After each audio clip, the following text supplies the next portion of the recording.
Hi, my name is Noel Davis with World Composting, and today we're back in the basement after my latest review of the Vitamix Eco 5. Now, I'm still going to be doing a lot of video content on this, and I have it sitting right here. Now, I moved it to my basement because I don't have a lot of counter space, and it's sort of taking up some valuable room. But I am, so far, after using this about 10 times, I'm a big fan of this device. I've already used it to grind up some peach pits, some chicken bones. I put mango seeds in there, along with an entire mango, and it ground all that stuff up no problem. Oh, I also threw in pistachio shells, which you can hear them crunching away at while it's working, but it worked. It dissolved them into nothing. So we're going to take a look at some of the material that's come out of this system and what we're going to put in it next. I'm going to start running through a whole lot of stuff through this system as I really want to test it out as far as a long-term durability test. And so essentially I'm going to try to run it once or twice a day, which is what I've been doing for the past, it's been less than a week that I've had it. And I've already been really running, as I said, 10 times in a week. So I've been running it as I can once or twice a day to try to kind of test and see how well it goes. And I've got a ton of food that's frozen in my basement in my freezer that I can use with this. So I know one of the other things that people have asked about, and I've got it right behind me here, they're frozen still, but is corn cobs. And that is one of the things I do really want to try in here because they take forever to break down into my worm bins. And I'd really like to be able to put them through this machine, and that way I can throw them in and have them gone in a couple days or a week, rather than having them being there for like 2 months. So with that, let's go take a look at the system, and I want to go over some more aspects of it while we're here. All right, we're back over the system now, and I'm going to open this up.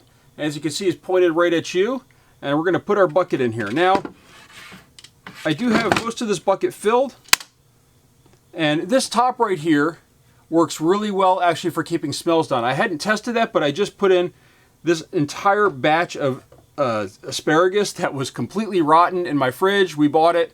It went bad within a day. It smells, I can smell it right now. It smells really bad, but I could not smell a thing. And I even had it next to the kitchen counter to see if my wife would smell it. She could not smell it with this lid on. And actually, I'm going to put that back on for right now because it does smell really bad. But we're going to add a little bit more to this. We're not quite up to the line, but I want to say so far, this is working really well with this charcoal filter on top.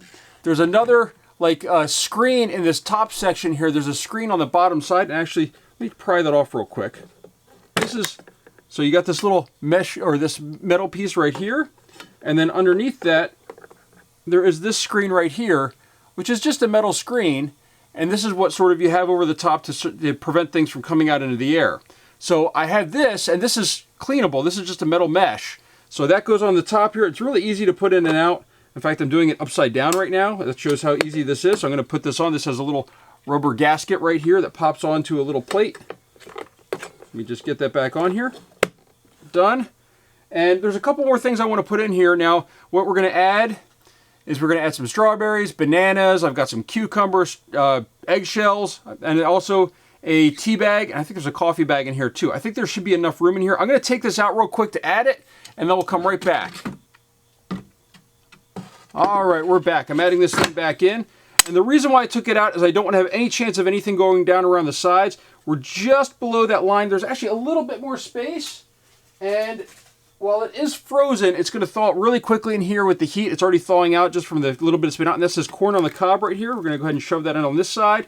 And I'm going to shove the other half over here on this side. And this is all still below the line, by the way.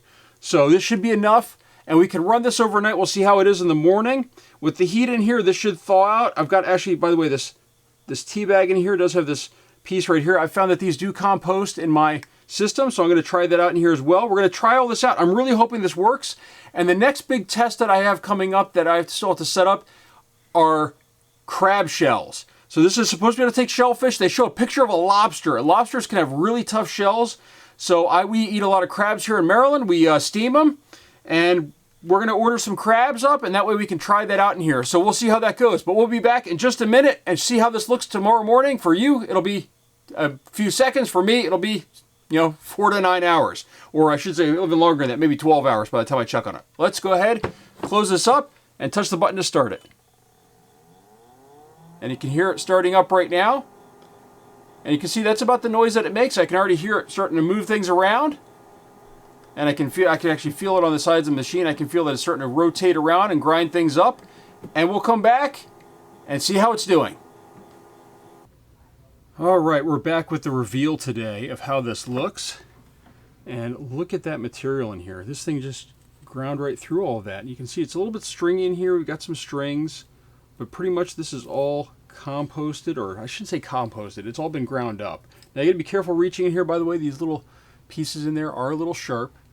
But yeah, look at this. I mean, this went through the corn, no problem. So corn, check that off the list. Peach pits, check those off. Mango seeds, pistachio shells. Let's just see here if we can get a better view in here. But look at this. It's a little hard with the light. Let's see if I can bring that light around here a little bit. There we go. You can see, look at that. It's really, really all ground up in there. Now I did check in at one point, and this was like a soup in here. The water was filled up quite high, and it just ground it apart, no problem whatsoever. And then it dehydrates it. So it's got a big, on the bottom here, there's a big metal plate, and you can see there's a big plate in here, and it looks like there's a copper coil that runs through here to heat this up. And that's how it warms this up, and that's how it dehydrates everything. Now, I am starting to get some stuff stuck on the sides here. I'm not sure if you can see that or not. It's hard to get the lighting right in here for this stuff when you're looking straight down on things. But there's some stuff stuck on the side here a little bit. You know, that might be something I have to slowly clean up as I'm using this a little bit more. But that's about it so far. So far, this thing is doing amazingly well still. If you have any more questions about things that'll work in here, so corn cob, the big thing is shells. I have not tried any shells yet or shellfish. I'm hoping to, as I said, get some crabs, and we'll try those out as well. So with that, thank you for watching. And if you're looking to purchase one of these, I've got the links down below.